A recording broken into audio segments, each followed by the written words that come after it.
ہمیں پانی بھر بھر کے دیتے، کبھی کچھ لیتے بھی نہیں، ہم نے کبھی پوچھا بھی نہیں کہ کون ہے، انہوں نے بھی نہیں بتایا کہ کون ہے، چلو پوچھتے آئے تو پوچھا کہ بھی آپ کون ہیں؟ تو کہا کہ میں غریب نواز کا غلام ہوں۔ کہا یہاں کیوں آئے ہو؟ کہا تمہاری مدد کے لیے پانی بھرنے۔ تم کیوں آئے ہو؟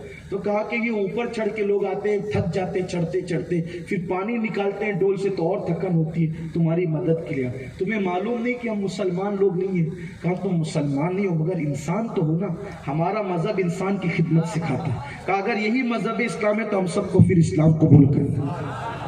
برسوں کی تقریر پر پانی بھرنا بھاری آ گیا۔ یہ بلکہ غریب نواز کے ہاتھوں پر جناتوں نے، دیو لوگوں نے کلمہ بھی پڑھا ہے۔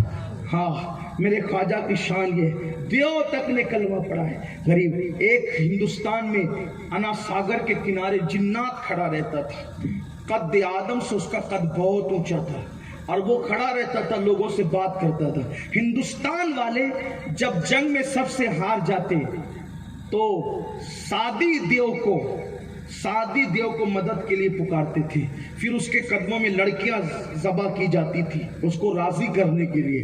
ایسے نہیں خوش ہوتا تھا وہ، لڑکیوں کا خون چوستا تھا سادی دیو، لڑکیاں ذبح کی جاتی تھی۔ ہندوستان کی تاریخ میں موجود ہے، مختلف کتابوں میں مختلف انداز سے سادی دیو کا تذکرہ کم و بیش ہر سیرت نگار نے لکھا ہے۔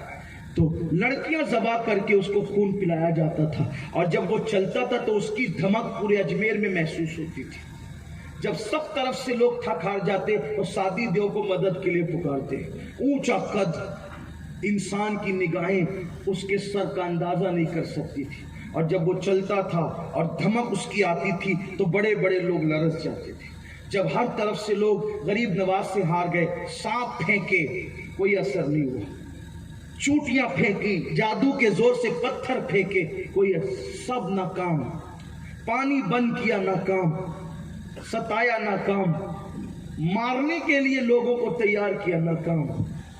تو اجمیر شریف کے لوگ گئے، سادی دیو نے کہا دیکھ کیا ہو رہا ہے، سب اجمیر کی زمین اتھل پتھل ہو رہی ہے، اور لوگ جو ہے وہ تیزی کے ساتھ اس فقیر کے ساتھ جا رہے ہیں، اس کے پاس جا رہے ہیں، تو ہماری مدد نہیں کرتا، ہم نے تو ہمیشہ سے تیری عبادت کی ہے، تیری عبادت کی ہے، ہمیں تیرے آگے ہاتھ جوڑے، چل ہماری مدد کر۔ اس کو خوب ابھارا، وہ چلنے کے لیے تیار ہوا۔ غریب نواز کے غلام کچھ مرید آئے، کہا سرکار وہ بڑا خطرناک ہے سادی دیو، تو میں آنے دو۔ وہ آ کے کھڑا ہوا، قد آدم سے اس کا قد بہت اونچا تھا۔ اس نے کہا اے فقیر نکلتا یا میں تجھے مسل دوں۔ غریب نواز کا یقین بول پڑا، فرمایا سادی دیو سن، زندگی اور موت کا مالک صرف میرا اللہ ہے، اگر میرے اللہ نے میری موت لکھی ہے تو تم مجھے چوٹی سے بھی آسانی سے مسل سکتا ہے، اور اللہ نے میری موت نہیں لکھی ہے تو تجھ جیسے لوگ میرا کچھ نہیں بگاڑ سکتے۔ اور فرمایا سادی دیو میں تجھے دعوت دیتا ہوں تو مسلمان ہو جا، اگر تو مسلمان ہوگا اللہ تیری مراد بھی پوری کرے گا۔ وہ سب لوگ پیچھے کھڑے ہو کر کے سن رہے تھے سادی دیو کی غریب نواز کی گفتگو، وہ ہل گئے، یہ ان کو بھی مسلمان ہونے کی دعوت دے رہے ہیں، تو بھی کلمہ پڑھ میرے نبی کا، مسلمان ہو، تیری مراد بھی پوری ہوگی۔ اب چونکہ سادی دیو کے پیچھے سب اس کے متوالے اور اس کی عبادت کرنے والے، اس کے گویا کے بندے کھڑے ہوئے تھے، تو اس کو تھوڑی سی بے عزتی لگی کہ یہ مجھے بھی کہہ رہے تیری مراد، میں سب کی مراد پوری کرنے کا دعویٰ کرتا ہوں، یہ کہتے تیری مراد پوری ہوگی۔ تو اس نے عذرائے تکبر کہا کہ میری کیا مراد ہو سکتی ہے فقیر؟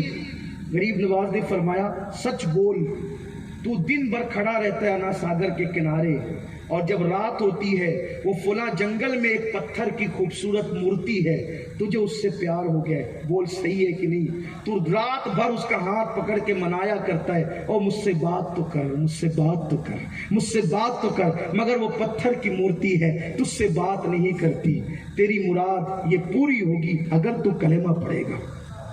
اس نے کہا میری مراد جنگل میں بیٹھ کر جو میں منتیں کرتا ہوں مورتی کے سامنے، یہ میری مراد بھی جانتا ہے اور کہتا ہے مراد پوری ہوگی. اب ظاہر سی بات ہے عشق کیا نہ کروائے. اس نے کہا اگر واقعی ایسا ہے تو مجھے کلمہ پڑھائیے. غریب نواز نے سعدی دیو کو کلمہ پڑھایا. اس نے پڑھا لا الہ الا اللہ محمد الرسول اللہ, اور جب کلمہ پڑھا تو کہا کہ اب مراد پوری کریں. فرمایا جا اس مورتی کا جس کا ہاتھ پکڑ کے رات رات بھر منتیں کرتا تھا, مجھ سے بات تو کر, مجھ سے بات تو کر. اب اس کا ہاتھ پکڑ کر کہنا چل تجھے معین الدین بلاتے ہیں,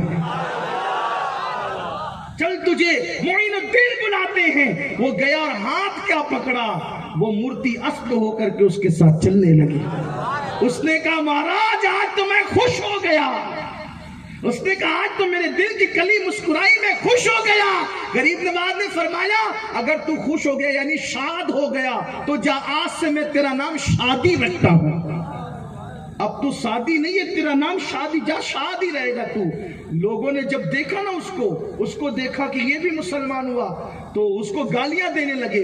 اس کے ہاتھ میں جو پتھر لکڑی آئی سب اٹھا کر کے اس نے مارنا شروع کیا اور سب کو بھگایا. اور اس کے بعد اس کو بہت سی باتیں کہی گئی, لیکن اس نے وہ تو دیکھ چکا تھا. غریب نواز نے اس شان سے ہندوستان میں اسلام پھیلایا.